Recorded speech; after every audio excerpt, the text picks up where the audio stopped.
Yo, everyone. Welcome back to a brand new stream here on the MaxTigerHD YouTube channel.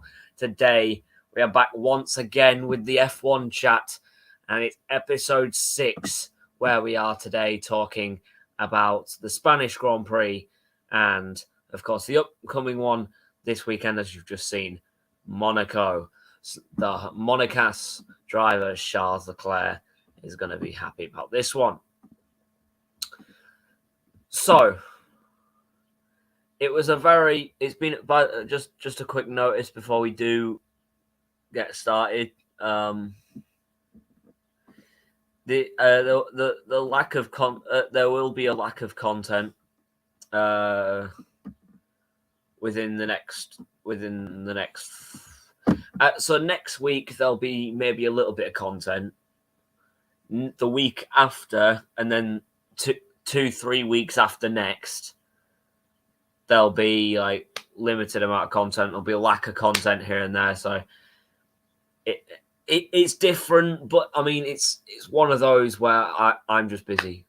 Like I'm busy with exams. I've got exam stress all up in my mind and all that shit. So there's different aspects around why there won't be as much content as I would want to post.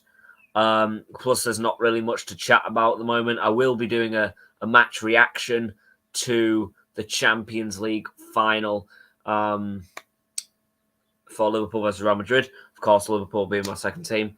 But yeah, so there'll be a lack of content here and there. It'll be dotted every time. It'll be Formula One mostly at the moment. Tigers Talk will return in August as usual. But we have got an option whether to maybe increase the gaming video content. There may be gaming streams upcoming within the 11-week break that I have after the next 4-5 weeks. So there will be a load of content coming in there.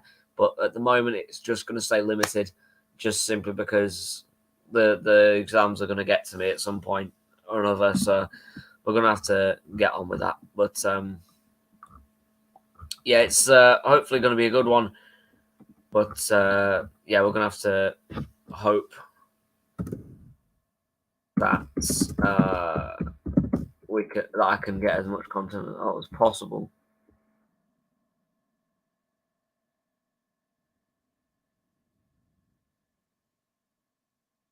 Right, let me just do this.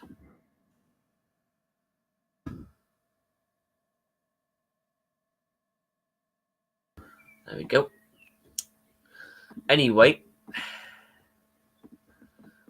back to that. So yeah, unfortunately, there will not be as much content over the next 4 weeks. However, there will be some content after the 30th of June or the 1st of July. So there will be Formula One 2022 content, hopefully, if I can get that. So that should be good. But for now, we'll just focus on the task at hand at trying to get my content up to date, because otherwise it's not going to go well for me. I've only just realised I had to do the stream now, so hence why it wasn't scheduled until tonight. So let's go through some comments real quick, and then I'll get a certain Lewis in. Horton Podcast says, big up Max, how consistent lad you are, mate, even with exams going on. I know. I mean, I'm trying. It's not going to be difficult. It's not going to be easy, though. Forever Football, Luton Town says, big up Max, big up dude. And then obviously it's there. Big up Rushmano. How you doing, mate? I hope you're well at the same time. But, yeah, so get Lewis in. Hello, Lewis. How you doing, mate? I'm good, you. I mean, obviously, I know you're not. Well, you are, but obviously, exams on my shit. Yeah. Honestly, one part of me saying I'm glad I didn't do it. The other part of me just says, I wish I actually did them. I'm being off the stupid. Just like, you're lucky in a way because you have to go off these stupid teachers fucking ridiculous shit. That's just wanking, you know. You actually get to do them. Where you're not, because you actually get more stress. Well, I didn't get as much stress because obviously it was 99% of it was going to be off the freaking cheap to run it, so, you know, Yeah. it was just stupid. I mean, I've got through the first 2 weeks, so. How long have you left? 2-3 weeks, maybe? No, less than that, probably. So I've got 2 weeks? 2 weeks done. I've got a half-term break next week, and then I've got Three weeks. another 3 weeks Overall. because I'm up to the 23rd of June. So, and then the next day is my birthday, and then the next day after that, I've got a football tournament. So, yeah. And I've also got to be a mascot for my local club tomorrow, so that's going to be interesting. But yeah, so yeah, away from the exam talk because it seems I have a week break from it. Oh, by the way, Lewis, so I am getting into buying a membership, so I'll try and speak to you about that when it comes around again. So yeah, well, we just need to worry about everything with pricing, and obviously I need to look into moving it. How I do if I need to figure out to do that, and also. Yeah, I'm going in like maybe N. I'm going in 4 or 5. One of them two, probably. I'm probably going to go one. I'm going north. Not too near the away fans, but not too far, not too near, but not too far away. But we'll sort that out after. Not after the stream, of course, but like when we get the fixtures and all that shit. But yeah, so let's move on. Let's start talking Formula One. So obviously, as it says by the title, Max Verstappen, Spanish Grand Prix review. Max Verstappen did get a victory once again in Formula One. But after he got in the lead, he dominated. Yeah, there was no other way to look at it apart from Charles Leclerc was obviously unlucky from the this guy looking at power loss. If Charles didn't have that whatever the issue was in the end, he would run that very much with ease. Yeah. Unless he span or something. The Mercedes car was looking alright, apart from the results that came in today. Looking like that car took another blooming step backwards. The bounce in return, so clearly that's not been resolved. As I said, it was clearly not, because Hamilton's had to request for elbow pads. They're that bad. So, to be quite frank, it's clearly getting worse, if anything. So that Mercedes car is still shit. Yeah, I mean, the words. The solution hasn't been. Let's just say they're nowhere. Let's just say, Max, they're nowhere near sorting that car out. Let's say that. Yeah, they're so close, but yet so far away. It looks like they're close because they've got pace. But they have pace. Whoa. Let's rephrase that. They had Spain in Barcelona. From the results today in FP2, FP1 they had some pace. FP2 tells a different story, especially on Hamilton's side. Yeah, exactly. And for all the idiots who want to say George Russell has the better car, no. No. It's not that George Russell has the better car or anything. It's simply because George Russell is focused on driving, and Hamilton's more focused on what's going on with the car, what the diagnosing the problem with the car, getting the issues sorted out. I'm pretty sure George is down to that as well, though, Max. I don't think that's all Hamilton, but I think Hamilton just Hamilton's already said he's not winning the title, and for me, there's no chance anymore. But I mean, yeah, this is Hamilton's that season. I can say this now: if this continues, Hamilton's retiring. I do feel like he might stay one more season to get an 8th championship, but I don't know. After this season, I don't know, because this season has just been an absolute pile of shit. So I don't know, but yeah. So the Spanish Grand Prix, obviously the result is at the bottom of your screen. So Verstappen won after Sergio Perez came in second, close behind after gifting the victory to Max Verstappen to extend the lead. Extend his point gap. To take extend his points to get into the lead of the championship. George Russell is still the lead, but it's I think it's only like So it's nothing. I think it might already be like a 6-7 point gap. I think I'm not sure. I think you think Because he was 19 points behind. Yeah. He got 26 points Yep. on Sunday. So yeah, but you got a 7-point difference. I think. Don't tell me. He has got a 6-point difference. 6 gap. I knew it was something like that. So it's very, very. All I'm saying is, if this continues how it is, for me personally, Leclerc winning the title. I really hope he does, because I don't want Verstappen winning it, unfortunately for him. But but yeah, so the race result is at the bottom of your screen again. So Perez has gifted it into Max Verstappen, obviously very quick after he dominated it afterwards. George Russell in the second Mercedes getting the final podium position, as Carlos Sainz just missing out, with Lewis Hamilton having a little bit of fuel trouble as well as Russell in the end. He overtook Sainz, but then had to give the position back after his fuel loss, so he couldn't do much about that. It wasn't fuel, I don't think, Max. I think it was overheating. I don't think it was fuel. It was according to the sources, my sources. It was a fuel / overheating. Oh no, it was a Oh no, I saw it. It was a leak, and I think it was a hydraulics, something like that. I think that's why it was. It was something like that. It was a leak in something, I swear. I think that's what I saw. Well, that's something to look for.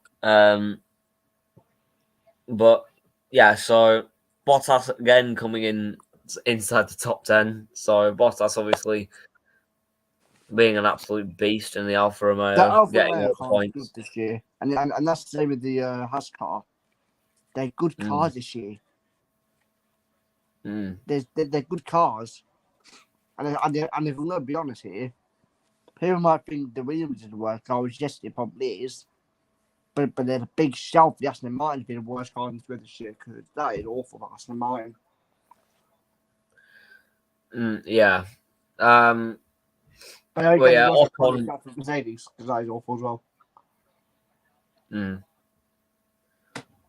Yeah, so Ocon finished in 7th, Lando Norris in 8th, 9th, Fernando Alonso, home hero, or one of them, and Yuki Tsunoda finishes the top 10 with Sebastian Vettel just missing out, with Daniel Ricciardo close behind. Gasly in 13th, 14th, Mick Schumacher, 15th, Lance Stroll, 16th, Nicholas Latifi, 17th, Kevin Magnussen, and 18th, Alex Albon, with DNF obviously coming for the former world champion leader, former title leader, Charles Leclerc, and Guan Yu Zhou in the second Alfa Romeo. Yeah, you know that's 3 DNFs in the word for Guan Yu. You what? That's 3 DNFs in the word for Guan Yu Zhou. Yeah, that's something they need to fix and correct. I mean, he was never going to win the title, so I'm not going to say this is affecting his title. He was never going to win it, but it's affecting his championship, to say at least. Yeah, indeed. And probably confidence. And that. So Union Jack flagging. Yeah, he's been up there for quite a while. It's been up there since Eurovision, and thought I might as well keep it up since the Platinum Jubilee here. So, but yeah, so the big talking point has been the incident between the two of the Briton and the Dane. Kevin Magnussen was probably a little bit too overambitious as he went into the corner, going all the way around the outside of Lewis Hamilton, clipping his rear left, I think it was, if not his front left tire. Hamilton and Magnussen both spinning out. Magnussen going into not last, Hamilton obviously going into penultimate, and then it all just went downhill for Magnussen. He didn't really get anywhere, but Lewis Hamilton rose through the ranks, surprisingly, and got right back up to 5th, where his car is belonging at this point. this season. And it was a driver of the day performance. We all know that he did actually get driver of the day, I think. After that, but yeah, it was an entertaining race. But that contact was not necessary. Magnussen, he said on his radio that it was Hamilton's fault. No, it bloody wasn't. It was your fault. It was your fault. Just get over it, Magnussen. But in all fairness, I can see where Magnussen was coming. Because where's the space then? Where's the space for race to move? I know about that, but it's the way he blamed Hamilton when he was the one that was making the move. Hamilton, and there was plenty of room in the inside for Hamilton to go into. So I can see where Magnussen's coming from. I can, but it doesn't give him the right to say, it's Hamilton's fault. Yes, it's an ambition. Yeah, it's an ambition. Yes, it's an ambitious move. But that car, I ain't gonna lie, at times is better than that Mercedes car. At the minute,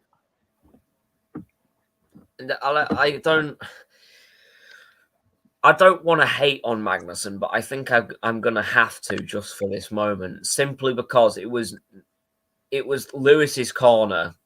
It was Lewis's corner, and he went around the outside, and he clipped him, and then blamed it on Hamilton. Yes, because there was no room. Don't go for the move in the first place. It was Hamilton's corner. Well, the room was there, and he's moving to the left to veer him onto the gravel. It's a race instant, as declared by the FIA. But all I'm saying is there was plenty of room on the inside of Hamilton to go there. He didn't have to close off the angle how he did. There was plenty of room inside to make it side by side, as we got shown by George Russell and Max Verstappen later in the race. I'm saying, I'm not trying to get an argument. I'm just saying. Max Verstappen fan, everyone. I'm just saying that got shown by George Russell and Max Verstappen later in the race. That if you leave the room, there's a massive racing chance, which he did, and you cannot deny that. So I'm just saying, if a little bit more room got left, and I'm not saying it's all Hamilton's fault, because yes, like I said a minute ago, it's an ambitious move by Magnussen, but if the space was there, that would have started by battle.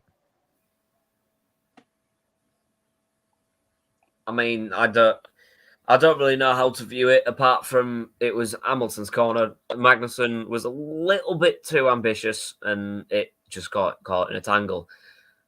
Other talking points would be, though, the two drivers that came in the top four that spun off the track at the same exact corner and ended up in the gravel at the same exact point. Max Verstappen and Carlos Sainz. So it was so Sainz was the one to spin or go off first. Obviously, went into the corner. I think it might be turn 6. Are we back in turn 8, wasn't it? Something like turn 6 to turn 8 or something, but I don't exactly know. So you go that way. I mean, I could try and find it, but I'll just leave it for now. I'll find out in a second.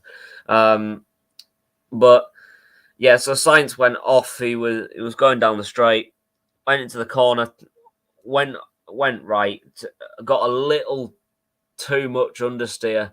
Got a little bit too much oversteer into the corner.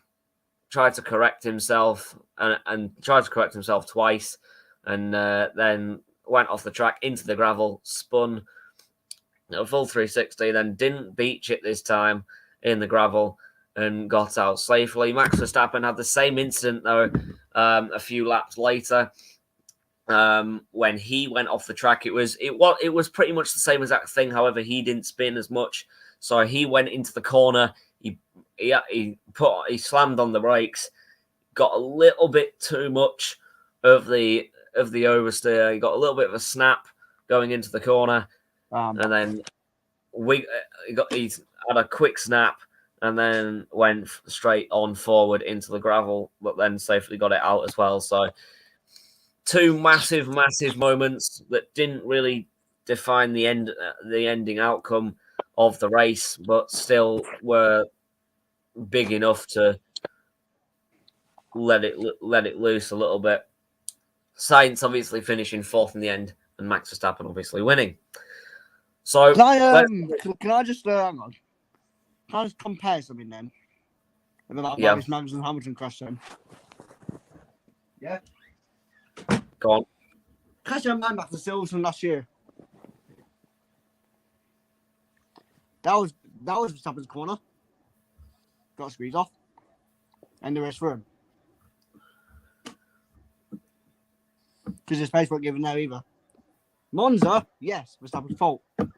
Here, I would say to speak. Monza was definitely no. It is an ambitious move from Magnussen.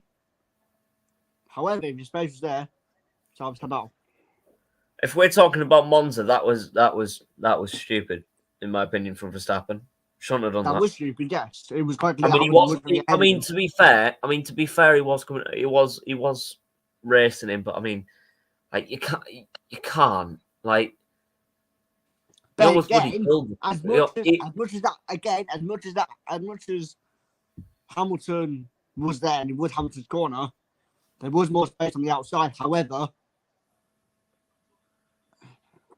people will look at that like different perspective, but I will admit that is from how I saw it, that is Hamilton's corner. There's no dispute about that one. He was ahead coming out the pits, so you know. So the thing is with this with this race and the races last season, like I don't want to dwell over the Silverstone one because otherwise it's just going to turn into a rant again.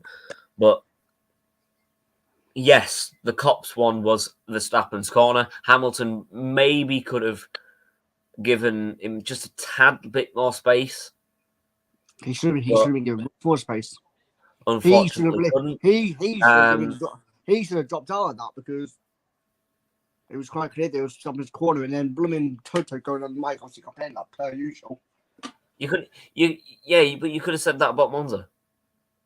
Monza was always said that about Monza. No one's going to dispute that one. Yes, some of it will, but that's always Hamilton's corner.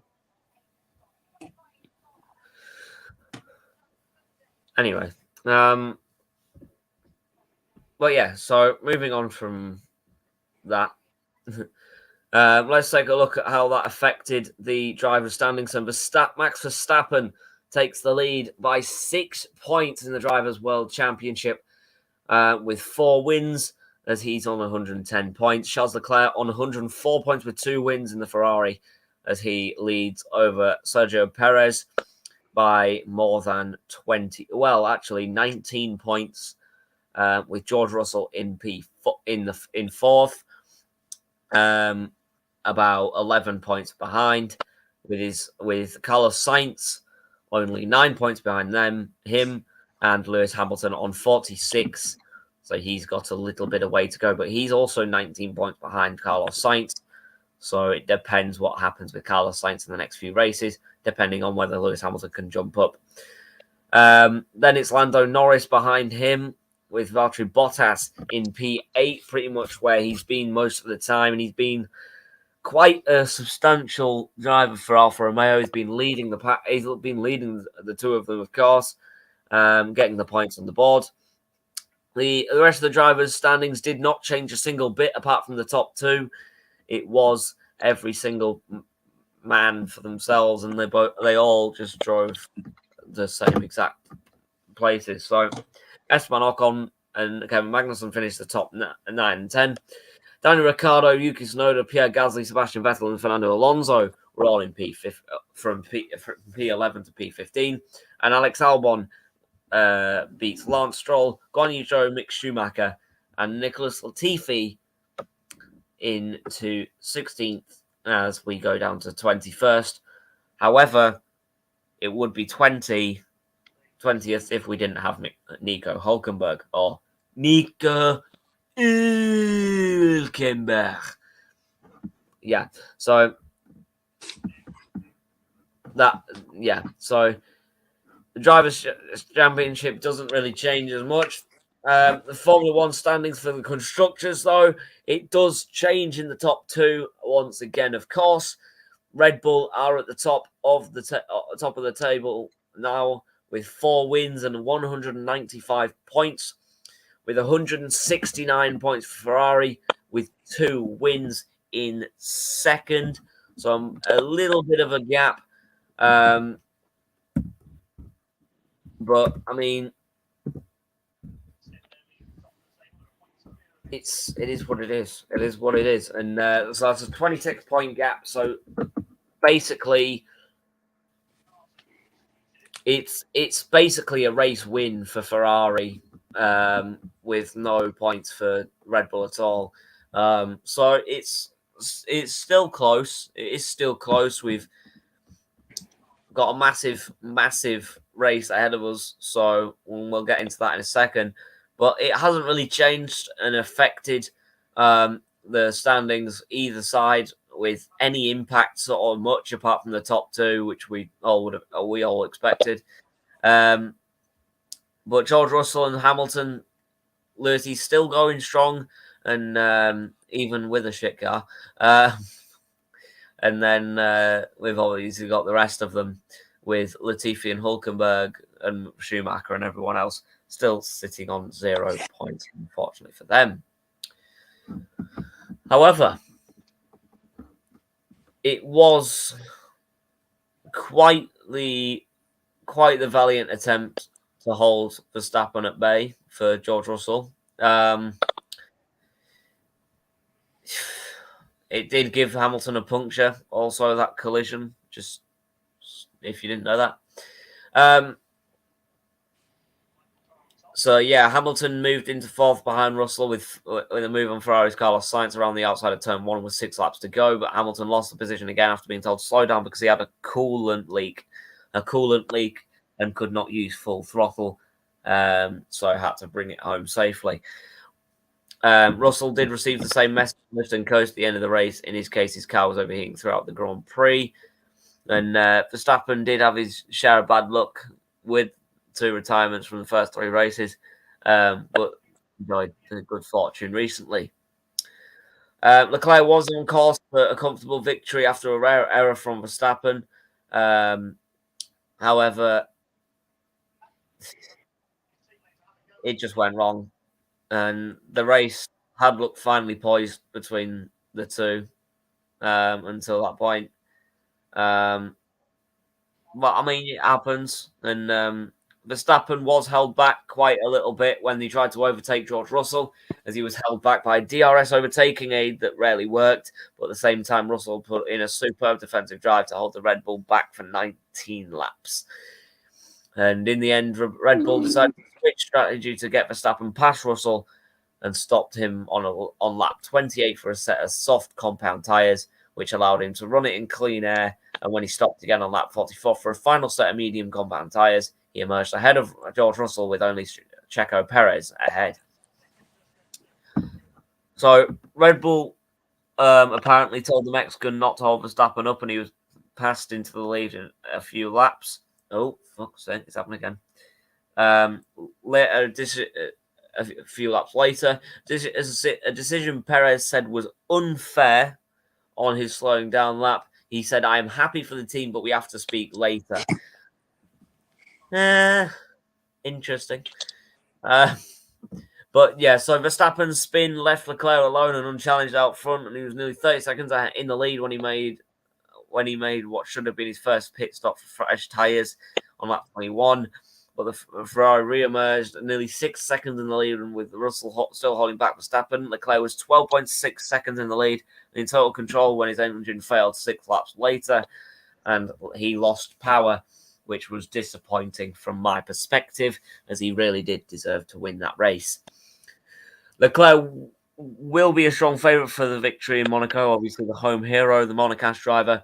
given the Ferrari's pace in the slow and medium speed corners in Spain, but the team are facing a difficult moment and must bounce back quickly, as Leclerc's teammate Sainz was unable to salvage their day as a home hero.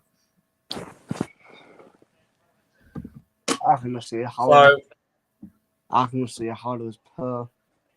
He never does well at Monaco, so I just see it. So and he's still making obviously mistakes. He's still making mistakes on like turn 1. Yeah, turn 1, and all I'm gonna say is if there's a crash or whatever, the red flag's coming out. It's something really annoying. That's why I hate street sides circuits, because if you crash, unless you can find a runoff, which is very rare, especially in Monaco. It's just going to be red flagging, and it's just boring about good old half an hour.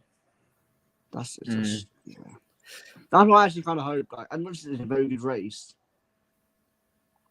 that's why I actually kind of hope they drop it, because it just wastes more time by having to call out the red flag.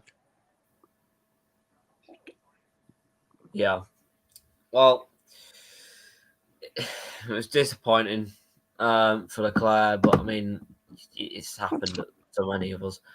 But yeah, mini Mercedes revival did happen. It is only mini though, because there's not much else going on. So Mercedes did arrive in Spain with a car upgrade, which succeeded in limiting the porpoising problems on the straight and having hamstrung them so far this season. Russell did follow it with the team's best grid position of the year in 4th place, and he drove an outstanding Grand Prix, holding off Verstappen. Russell displayed the sort of defensive skills that his forerunner in the seatbelt with Bottas so often failed to do.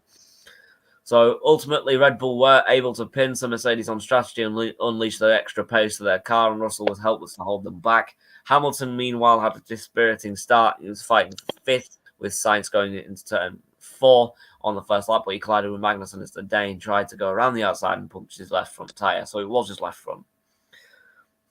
Rejoining at the back, Hamilton radioed to the team, and he thought that they might be better to retire and save engine miles. They replied that they thought he could recover to 8th.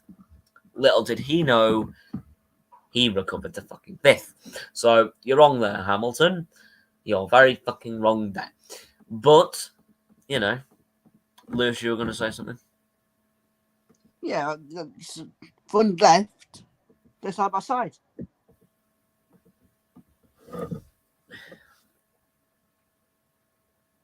Am I not one? No, you cannot call me incorrect there. Side by side, front tire. Well, that is the Spanish Grand Prix reviewed. So now we move on to the Monaco Grand Prix preview. So, let's get this up. There we go. The porpoising upgrade has not worked for Mercedes. Because So, Hamilton is complaining. That is seriously bad. And I mean seriously bad. He's, like I said earlier, he's even asked for elbow pads. It's that bad. So, I've got a bit of Mercedes for a shit Grand Prix again. Well, Hamilton is I'm not sure Russell. Because I don't know anything about Russell complaining. So, I can guarantee you this now. It's another step fuck up from Mercedes on Hamilton's side. Yeah, well, and this again, this is what I don't get. People are saying that that Russell has a better car because he's doing better in the Grand Prix. Saudi Arabia, for example. Toto came out and said it's a mess up on the setup done by Hamilton's team, not Russell's team, not by Mercedes. Hamilton's team specific. So stop coming out and saying that Russell has a better car because he doesn't. If anything, they're fucking up Hamilton's setup. It's nothing to do with George or his car. So people stop coming out of that because it's pissing me off. Yeah, so obviously you can see there practice 1 and practice 2 have already been finished. Practice 3 will take place at 12 o'clock to 1 o'clock. This is not our time, by the way. Or it is. No, wait. Yes, it is. I'm done. Yes, it is. So 12 o'clock to 1 o'clock practice 3. Qualifying is at 3 o'clock to 4 o'clock tomorrow afternoon on the 28th of May. Then obviously 29th of May, 2 o'clock to 4 o'clock. I almost said 6 o'clock. 4 o'clock for the race in Monaco, where the Monaco driver Charles Leclerc can finally run it back to try and find an option. So the Circuit de Monaco is obviously one of the favoured street circuits of the Formula One season. The lap record obviously set by Lewis Hamilton 2021, 112.909. Circuit length obviously being 33.337, with the race distance being 260.286 kilometres. First Grand Prix in 1950, with the number of laps being the famous 78. So there is the straight. As you go into it, of course, you've got I would say it's a long straight. It's not as long as you would expect it, but it's as long as it can get.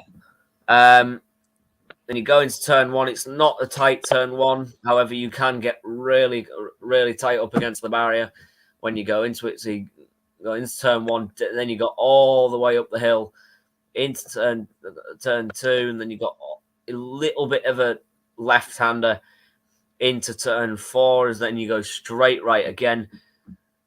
So it's a late braking zone, if you ask me. It's a late braking zone into turn 5. It's slow in second gear. And you go all the way down into the wrong corner. The Fairmont hairpin, into that, out the hairpin, and then round the corner, and then around the corner again, up through the tunnel, into sector 2, speed trap there, into Nouvelle chicane, late under braking, get the chicane over and done with. It's a very good chicane, the Nouvelle chicane. I've always been a very big fan of it. You go down all the way here. There's a little bit of a break there. You don't do too much braking. Then go into the corner, and then you should be going into the little bit of the curve section. Then another Lesmo, and then up you go up the hill. DRS detection zone 1 is at turn 17 there. Then you go up into turn 18, Rascasse. You come out of Rascasse into the final corner, and then go all the way back down the straight as well. And that is where you'll get your DRS. Hopefully, I think we may can we? Is this? Hey up. Is this? Maybe. Ah, here we go. So this is the 2018 Monaco Grand Prix. This is the record pole lap that he set. So this gives you a little bit of a feel here for the track from 2018. This is when Daniel Ricciardo was in the Red Bull. So as you go up the hill again, it's not too tight, but it's not the worst. It's not the best either. Around there, it's in 5th gear, maybe 4th gear, then braking there in 3rd gear. Down into here, it's 2nd gear, mostly, if not 3rd. And you go into there, and then the Fairmont hairpin, you go down to gear 2 or gear 1 even, and then round the corner there. And around this corner to get to the tunnel, then you have a straight line through the... It's actually quite a nice tunnel, in my opinion. You go back out into the sunlight. It's quite a quick break there into the Nouvelle chicane, and then down to the next part of the track. Round the corners, again, it's not the worst tight. It's not the tightest corner in the world. Then you got that little Lesmo chicane there. Then up into Rascasse. It's a very, very steep corner for some drivers. And then go into final corner, and then you have it, the pole lap of Daniel Ricciardo of the 360 video. So that just gives you a bit of a feel for the track. Let me try and get a virtual lap if I can. Maybe. Does this work? Oh, it does. Wait, does it? Hello, It I'm does. Charles Leclerc, and Let's I'm do going it. to take you around my home race, Monaco.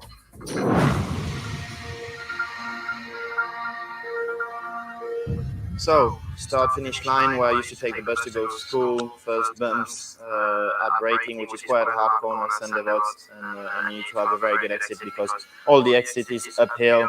Then you arrive in the casino section with a very fast left where you can see through the years that many people are locking the wheels there. Very tricky again to lock the wheel here. Very slowest part of the track actually. Very twisty, very difficult with the hands to get around this corner. And last corner before the tunnel, very good exit again because it's one of the longest, probably the longest straights of the track. And you arrive on a very difficult braking point. Also with the lights, you get quite a shock when you go out of the darkness of the tunnel. And here it's extremely important to be as precise as possible until the end of the lap because you can lose a lot of time. This has changed quite a lot through the years, and it's actually a pretty fast corner now. Rascats exit is again not so important, but then in the last corner it is quite important. And that's it really. There you go. So that's just a little bit of an insight to what will come this weekend. Hey, up, there's an advert. Fuck off, Verstappen.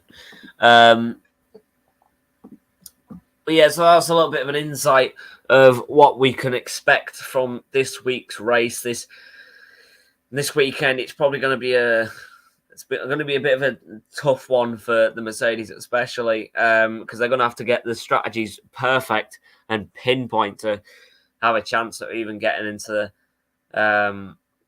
If they want to try, they can win this off pit stops, but I mean, they have to show pace as well, so it's going to be difficult. So it's going to be tough for them, as we all know. It's been tough for them all season. Charles Leclerc, obviously the favourite. I think Charles Leclerc will get this one, but I'll get into that in a second when we do the predictions. But this track is one of the favourites, and it should be a massive, massive race for Charles Leclerc to get back on his perch. So qualifying and race predictions. We're back with this again. So it will be I don't know whether it will be quite as bad. So it is 5 positions now. So we'll get Lewis's in a bit. I'll give Lewis a little bit of time to think about it, unless he's already got some. But the Monaco. What, the top 10? No, top 5. I've limited it down to top 5 because I can't be asked top 10 anymore. Okay, top 5. Okay. But top 5 for qualifying and race. Mine, I'm going to start from 5th. I'm going to go Lewis Hamilton in 5th. 4th, Carlos Sainz. 3rd, George Russell. 3rd, George Russell. 2nd, Sergio Perez. Hold on a minute. Wait. No, wait. So qualifying. I'm going to start from the top this time, since it's just a tad easier. Charles Leclerc will be on pole position for his home Grand Prix. Max Verstappen will finish in 2nd, close behind. 3rd I'm thinking of the race already. 3rd will be Sergio Perez. Carlos Sainz in P4. 5th will be George Russell, and 6th will be Lewis Hamilton. So Hamilton will miss out on 5th by the skinniest of margins. For the race predictions, though, I'm going to go with a Charles Leclerc victory. Max Verstappen in P2. P3 will be George Russell. P4 will be Sergio Perez. P5 will be Lewis Hamilton. P6 will be Carlos Sainz. I think Carlos Sainz will drop off just a little bit, and then it will obviously be Valtteri Bottas for me. So that's actually a top 7 for both. But I mean, it's up to you how many you do. To be honest, you can just do 5. You can just do 5 if you like. But so that is my words. that is my qualifying predictions for tomorrow. Not tomorrow. Tomorrow, and my race predictions for Sunday. So, Lewis, if you have yours, what are your qualifying predictions first of all? P1 Charles, P2 will be Max, P3 will be Carlos, P4 will be George, and P5 I'm gonna go with Lando Norris. Norris. I mean, to be fair, I don't not see that. To be fair, and your race predictions for Monte Carlo? P5. Oh God. P5 Carlos Sainz. P4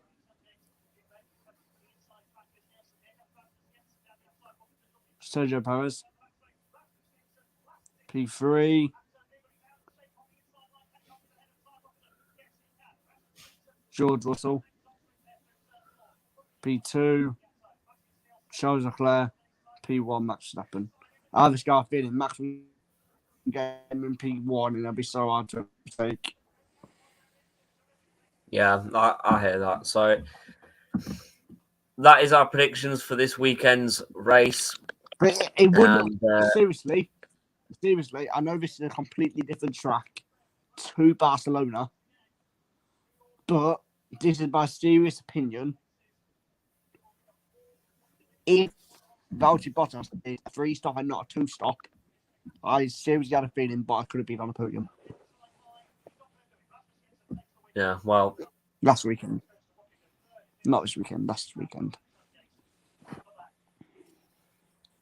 Well, it is what it is, and we can't judge the strategies. The strategies come into play with the teams, not us. So it's. Yeah. I mean, I can't wait to the F1 Manager game comes out, whenever the hell that is. It's really annoying me now because still no release date. It's going to be some point in July, and that's not 1st July. Away. Is that when it's coming out? No, that's the apparently. No, that's the F1 1st or 7th July. No, that's the main game by EA. No, is it EA? Yeah, by EA.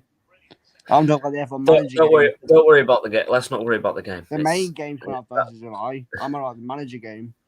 Well, I've got to grab my teas ready. No, that's fine. Well, we're wrapping it up here anyway. Cheers, Lewis, for coming on. Well, yeah, so that has been the episode of the F1 Chat EP.6. I hope you have enjoyed, of course. Please make sure you do subscribe to Lewis Perry Sports on YouTube. Go subscribe to T-Boys TV, doing a stream in the next hour. No, actually, within the next 25 minutes.